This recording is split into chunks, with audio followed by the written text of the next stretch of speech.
أشرقت نفسي بنور من فؤادي حينما رددت يا رب العباد وانتشت روحي وصار الدمع. الحمد لله وكفى وسلام على عباده الذين اصطفى أما بعد فأعوذ بالله من الشيطان الرجيم بسم الله الرحمن الرحيم واتقوا فتنة لا تصيبن الذين ظلموا منكم خاصة واعلموا أن الله شديد العقاب صدق اللہ العظیم. میرے محترم دوستوں، محترم سامعین کرام، اللہ رب ذوالجلال نے اس آیت کے اندر ایک بہت ہی بڑا اہم پیغام اس امت کے نام عطا کیا ہے. دیکھیں، اللہ رب ذوالجلال کا ایک اصول ہے. اس اصول کو اللہ رب ذوالجلال اس آیت کے توسط سے ہم لوگوں تک اپنی بات رکھنا چاہتا ہے کہ اللہ کے پیارے حبیب صلی اللہ علیہ وسلم نے فرمایا، اگر کوئی قوم، کوئی جماعت اگر کسی گناہ کے اندر ملوث ہے تو اللہ رب ذوالجلال اس کا وبال دوسری امتوں کو عموماً نہیں پہنچاتا. اگر ایک جماعت، ایک ٹیم برائی کے کام میں ملوث ہے تو اللہ رب ذوالجلال اس ٹیم کا، اس جماعت کی گناہ کا وبال اور لوگوں پر نہیں ڈالتا. ہاں، اگر ان میں لوگ ایسے ہوں جو برائی کو کرتے ہوئے دیکھ رہے ہیں، پھر لوگ خاموش بیٹھ رہے ہیں، تو پھر اللہ رب ذوالجلال اب عمومی طور پر عذابات کو نازل کر دیتا ہے. پیارے آقا جناب محمد رسول اللہ صلی اللہ علیہ وسلم کی حدیث ہے، مسلم شریف کی روایت ہے. پیارے آقا نے فرمایا، من رأى منکم منکرا فلیغیرہ بیدی فإن لم يستطع فبلسانه فإن لم يستطع فبقلبه وذلك أضعف الإيمان. پیارے آقا نے فرمایا کہ اگر تم کسی برائی کو دیکھ رہے ہو، معاشرے کے اندر برائیاں پھیل رہی ہیں، اللہ رب ذوالجلال کی نافرمانیاں ہو رہی ہیں، شریعت کی سے لوگ روگردانی کر رہے ہیں، تو پہلا اسٹیپ یہ ہے کہ تمہارے اندر طاقت ہو، فلیغیرہ بیدی، تو اپنے ہاتھ سے روکو.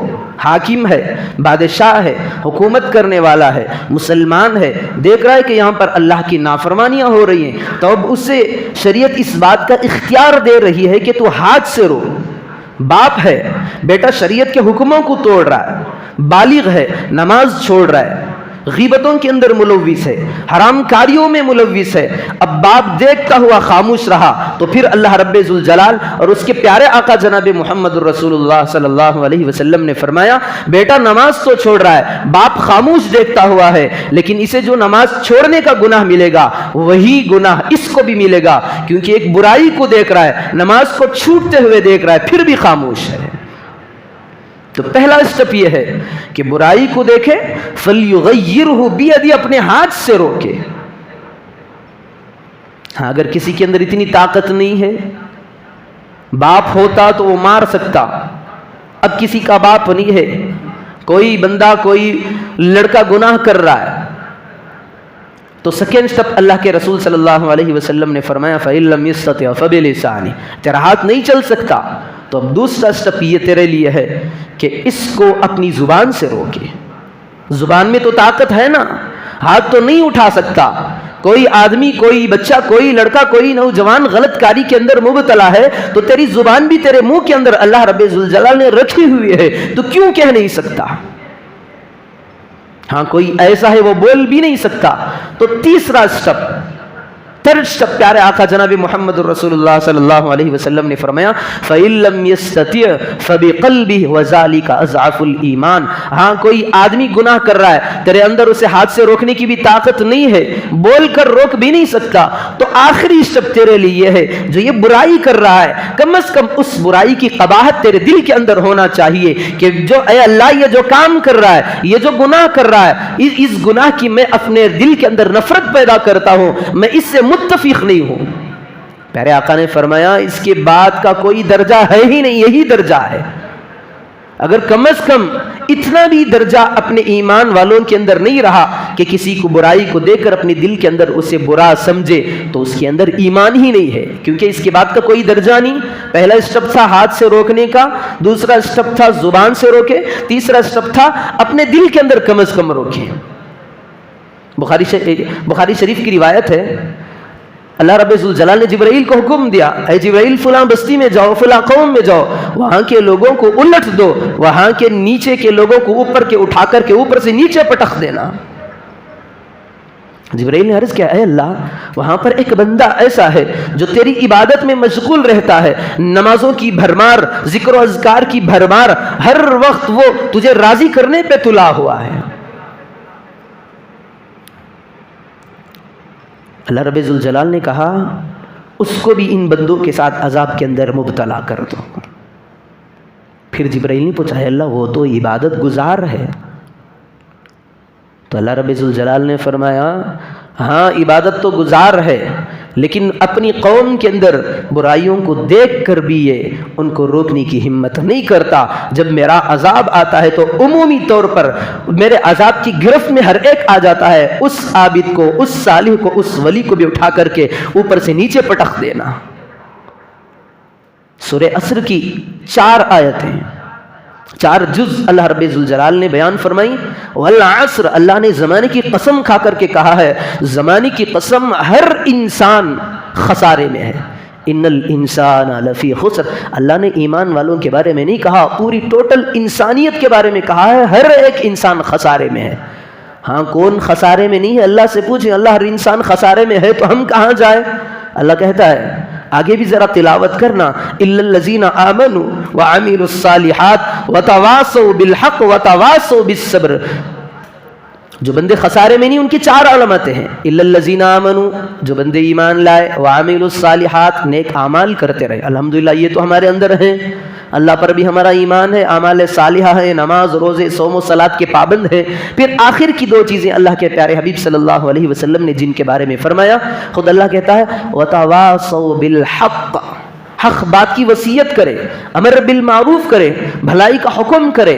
پھر آخر اسٹیپ فرمایا وَتَوَاصَوْا بِالصَّبْرِ۔ اس آیت کے اندر صبر سے مراد وہ صبر نہیں ہے مصیبتیں آئے تو صبر کرے، یہاں پر صبر سے مراد روکنا ہے۔ غلط چیزوں کو دیکھو تو روکو، نہیں عن المنکر اس آیت کے اندر بیان کی گئی ہے۔ تو ہم ایمان بھی لائیں، اعمال صالحہ بھی کرتے رہیں، لیکن امر بالمعروف نہیں عن المنکر کو چھوڑ دے، پھر اللہ کا عذاب آ جائے تو ہمیں بھی لے کر کے ڈوب جائے، ہمیں بھی اس کے اندر تباہ ہونا پڑے گا۔ اللہ رب ذوالجلال کا حکم ہے یہ۔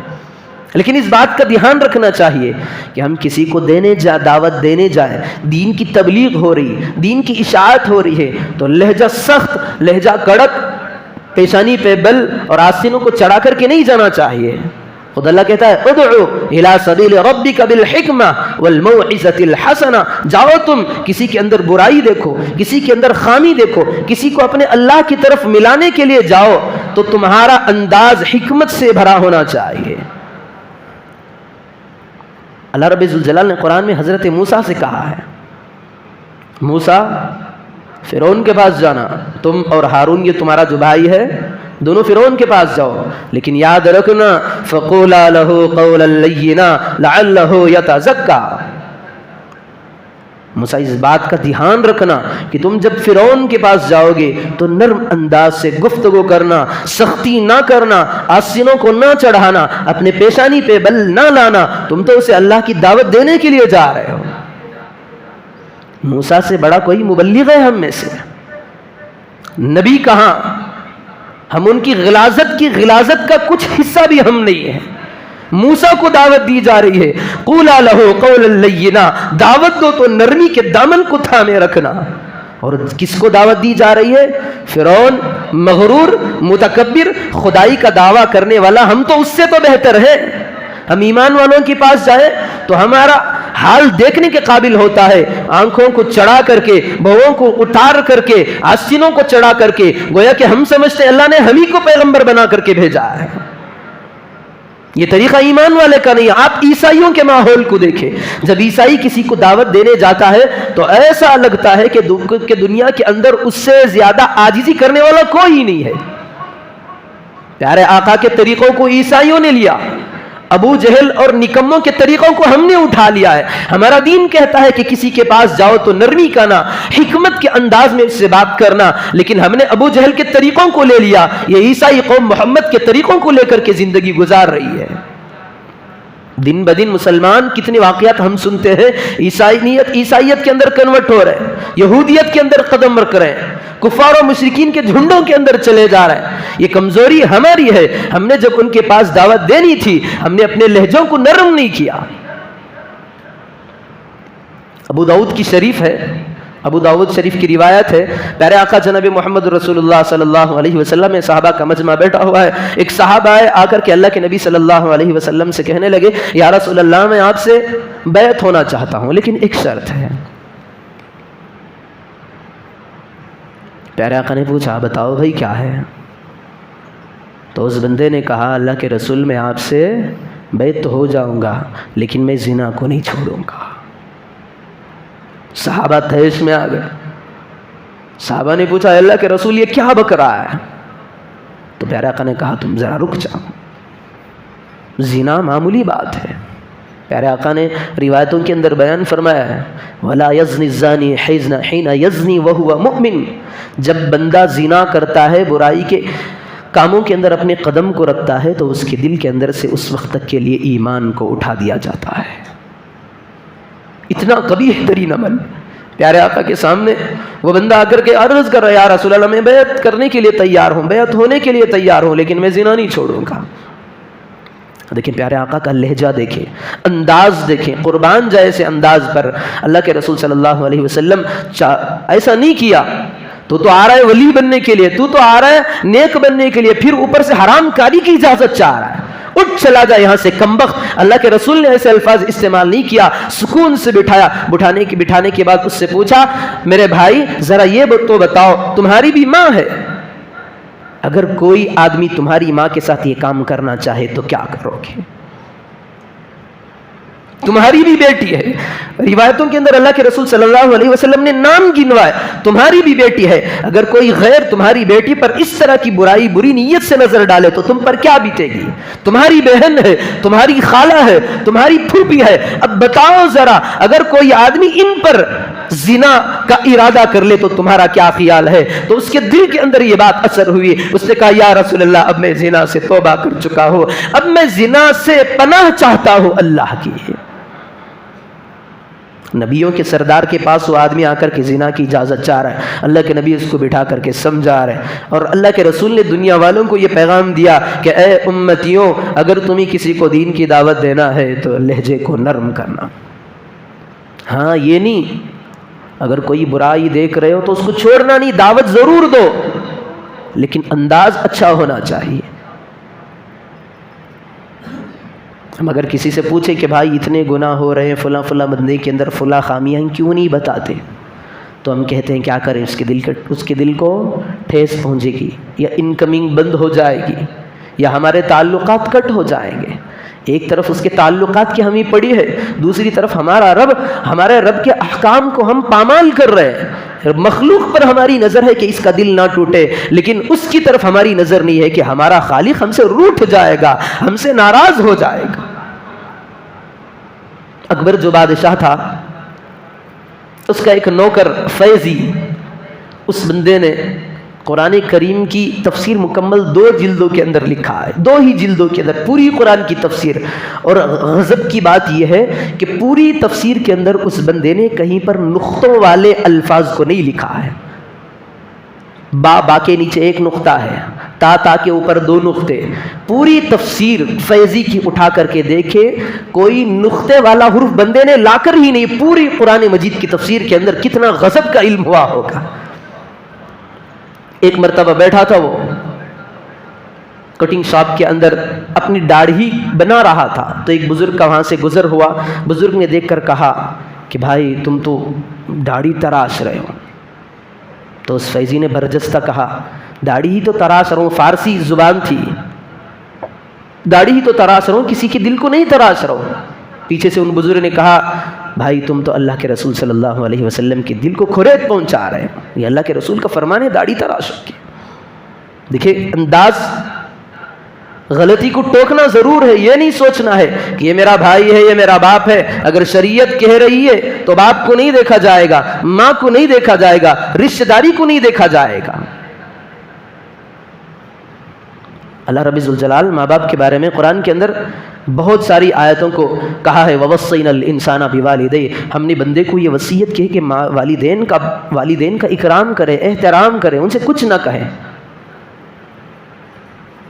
آگے یہ بھی اللہ کہہ رہا ہے اَلَا أَن تُشْرِكَ بِي مَا لَيْسَ لَكَ بِهِ عِلْمٌ فَلَا تُطِعْهُمَا، اگر شریعت کے خلاف کوئی وہ کام کرنے کا حکم دے تجھے، پھر تیرے لیے جائز نہیں کہ تو ان کی بات مان، چھوڑ دے ان کو۔ لیکن اس بات کا دھیان رکھنا چاہیے کہ شریعت کی بات جب آئے تو کسی کی نہیں دیکھنا ہے۔ لوگ مجھے برا کہنے دیں تو کہنے دیں، مخلوق ہر کام میں کبھی ہمارا ساتھ دیتی ہے، کبھی ہاتھ چھوڑ دیتی ہے، یہ مخلوق ہے، یہی تو دنیا ہے۔ میں کسی کو اچھی چیز کی دعوت دے رہا ہوں، لوگ ناراض ہوتے ہونے دیں، مجھے کسی کی پرواہ نہیں، مجھے میرا اللہ دیکھ رہا ہے۔ یہ امید، یہ یقین ہمارے دلوں کے اندر ہونا ہے۔ اور دوسری بات، اس بات کا ہمیشہ دھیان رہے کہ جب دعوت دینے جائیں تو سب سے پہلے نرمی کو اختیار کریں۔ مسلم شریف کی روایت، پیارے آقا جناب محمد رسول اللہ صلی اللہ علیہ وسلم کے پاس ایک عورت آئی، آ کر عرض کرنے لگی، یا رسول اللہ میں ایمان کے اندر داخل ہونا چاہتی ہوں، لیکن ایک شرط ہے، میں نوحہ کروں گی۔ نوحہ کیا مطلب؟ عرب کا رواج تھا، ہمارے یہاں بھی رواج ہے جو حرام ہے۔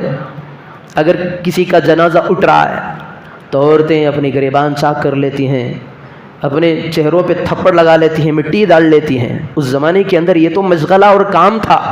جب کسی کی میت جنازہ اٹھنے والا ہوتا تو اجرت پر، یعنی کام، چند لوگوں کو بلا کر کے پیسہ دے کر کے نوحہ کرا دیا جاتا۔ تو پیارے آقا جناب محمد رسول اللہ صلی اللہ علیہ وسلم نے اس کو حرام فرمایا۔ تو عورت آ کر کے کہنے لگی، یا رسول اللہ میں ایمان میں داخل ہو رہا ہوں، ایک شرط ہے۔ کیا؟ نوحہ کرنا ہے، میں نوحے کو نہیں چھوڑوں گی۔ تو پیارے آقا نے کہا، جا کل رہتے رہی، اجازت ہے۔ چلی گئی۔ صحابہ نے پوچھا، یا رسول اللہ ایمان میں بھی داخل ہو رہی ہے، آپ نے جس کام کو حرام کیا اس کام کی بھی اجازت دے رہے ہیں۔ تو پیارے آقا نے فرمایا، یہ تو ابھی ایمان میں داخل ہوئی ہے، اگر میں اسے نوحہ کرنے سے روک دوں گا تو پھر یہ ہمیشہ کے لیے جہنمی بن جائے گی، ایمان سے ہاتھ دھو بیٹھے گی، ہمیشہ کے لیے جہنم میں چلی جائے گی۔ یہ حکمت ہے۔ ہمارے بزرگان دین میں سے مولانا مظفر حسین صاحب اکابرین دیوبند، ایک مرتبہ دلی کا سفر تھا، کہیں جا رہے تھے کسی تقاضے سے، ایک مرتبہ مغرب میں ایک مسجد میں جہاں پر گئے تو دیکھا کہ مسجد راکھ سے بھری پڑی ہے۔ اپنے ساتھی تھے ساتھ میں ان کے، دیکھا مسجد کو صاف کیا، جس حصے میں نماز پڑھنا تھا، اذان بھی کہلوائی، پھر جو ساتھی تھے ان کو لے کر کے نماز میں کھڑے ہو گئے۔ اتنی بڑی مسجد، اتنا بڑا محلہ، عالی شان آبادی ہے، کوئی نماز کے لیے تیار نہیں۔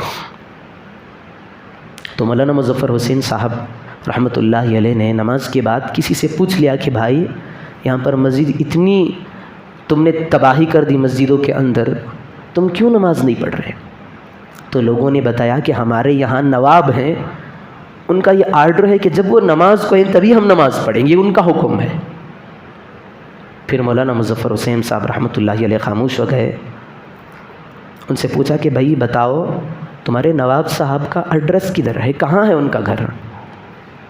تو لوگوں نے کہا حضرت ہمارا نام مت لیجئے گا، ہم بتا دیں گے ان کا فلاں مقام پر ان کا گھر ہے۔ ابھی ہے حضرت مولانا مظفر حسین صاحب رحمۃ اللہ علیہ ان کے گھر تشریف لے گئے، لے جا کر کے کچھ بات چیت ہوئی، بات چیت کے بعد پوچھا تم نماز کیوں نہیں پڑھ رہے؟ بہت پیارے اور میٹھے انداز سے انہیں نصیحت کر رہے تھے۔